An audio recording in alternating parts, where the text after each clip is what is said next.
Sumqayıt şəhər ərazisində soyğunçuluq hadisəsi qeydə alınıb. Bugün TV Baku.ws istinadən xəbər verir ki, bu barədə Daxili İşlər Nazirliyi məlumat yayıb. Belə ki, zərər çəkən 37 min manat dəyərində qızıl zinət əşyalarını satmaq məqsədi ilə sosial şəbəkələrdə elan yerləşdirib. Bundan sonra bir nəfər telefon vasitəsilə onunla əlaqə saxlayıb və qızılların almaq istədiyini bildirib. Görüş zamanı isə şübhəli şəxs qızıl zinət əşyalarını götürərək maşınla hadisə yerinə uzaqlaşıb.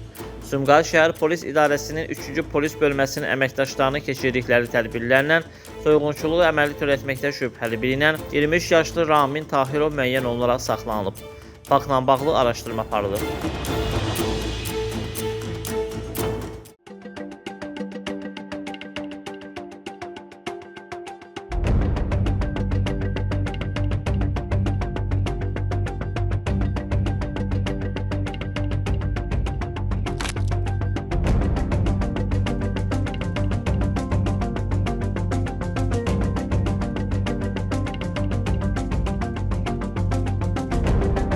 Sevindil Akifoğlu, Samir Əliyev, Bugün TV.